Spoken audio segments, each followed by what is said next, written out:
Hi, if you're over 60 years of age and you're thinking about retiring in the future, I really want you to watch the rest of this video. In this video, I'm going to chat to you about how to retire and what you should be considering about as you approach retirement age. At my firm, Pax and Ask Paul, we speak to clients on a daily basis that are retiring. I've retired thousands of people over my career. And there's a lot of things that people don't know, which are the basics. I'm going to give a couple away in this video. But ultimately, what I want you to consider is to book in for the full financial planning review of myself and my team, so we can take you through your own personal circumstances and what it looks like going forward.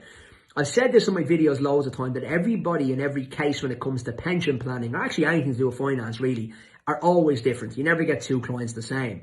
So I'm going to try and give you a couple of examples in this video, but really to get the full value of me, you need to book in for the financial planning consultation. And in our financial planning consultation, we use really good software. It's called CashCalc. And that tool, that cash flow planning tool, takes a snapshot of where you're sitting today financially. So what your income is, what your pension assets are, what cash in the bank you have, what other investment accounts you have, etc. And we will ask you, what do you want to happen in the future? So what I mean by that is, what age do you plan to retire from? What is your strategy for inheritance? What is your strategy for estate planning? What is your strategy for income tax? Are you single? Are you married?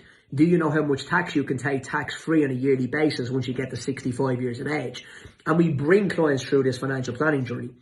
So what I want you to do really is to consider taking out the financial planning consultation. But in this video, I am going to give a couple of examples, of why you should do it. So number one, a lot of people don't realise that when it comes to pensions, they don't actually have to retire their pension plan when they themselves retire from work. There is an option to defer your retirement of your pension until later in life. And that's something a lot of clients that I meet need to do. And the reason is that when you get to retirement age and you leave work, when you take your benefits, a lot of clients get the 25% tax-free cash and they leave it sitting in the bank. They have nothing to do with it. And the other thing they do then is they must draw an income down of at least 4% from retirement age up to age 70. So if you say retire at 65, you have to take income from your pension plan, again from 65 up to 70, which is 4%. And then over 70, you have to take 5% from that pension plan in most cases. Now in that situation, that 4% and that 5% is taxed. But again, I meet clients that leave that money sitting in a bank. They don't need it because they might have rental income. They might have investment accounts. You know, they have income from other streams. They might have another job. They might be going down to a part-time job. They might be continuing to consult with the company they're leaving. And if they're doing that, they have income coming in. So they don't need pensionable income. And what the problem here for me is that they're taking the tax-free cash now. They might be, not say forced into it, might be advised into, misadvised into it, in my opinion. And if that is the case, what they're doing is taking a tax event that they don't need to take with the 4 to 5% they're drawing now from their pension plan. So that can be deferred by a number of years. And when you defer it, your pension fund should grow. And that means your 25% tax-free monetary amount will probably grow too. And it means you're deferring the tax you're going to take down from your pension plan in those few years as well.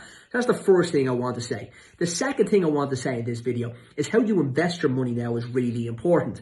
If you're planning on retiring, you obviously don't want your funds being exposed to high-risk equities. You want to have lower risk funds that will provide maybe an income stream, or that will provide you with kind of some certainty around what income is going to be coming into the fund between now and maybe retirement age and beyond. But also, I want to say on this point is that your end date is not the date that you retire. So most people, when they look at their investment strategy, think, I'm 60 now and I'm retired at 65 years of age, so I'll really go really low risk for the next 5 years. That's not the case. Because in 5 years' time, in this example at 65, you're only taking 25% out of your fund. You have the remaining of your fund for hopefully 20, 30 or even 40 years, hopefully for as long as you live, to provide an income. So you don't want to short-term think the 5-year rule and de-risk altogether. You should have some element of equity content, some equity of bonds. You should have an overall portfolio that covers you for the next, hopefully 30 or 40 years, a really long and healthy life. So don't just short think the 5-year frame as the time frame that I'm retiring in 5 years, so I have to have a really completely different strategy. That's not the case. But these are all things I will discuss in my financial planning consultation, and just to say, I'll be discussing on video as well. So this is not a pitch to get you a financial planning consultation. I suppose there's a pitch for you to understand more about pensions, and if you feel that you want to know more about your individual circumstances, then you'll possibly reach out for the consultation with ourselves. I hope this video has added some value. If you are at this stage of your life, congratulations. And I hope your retirement planning goes really well. And between now and retirement age, you do seek really, really good advice. We think here at Ask Paul, we're going to be very well suited to give you that advice. But if you feel that it's not a good fit for you, please try and get advice from somewhere else, because the advice is really important at this stage. Thanks and have a great day.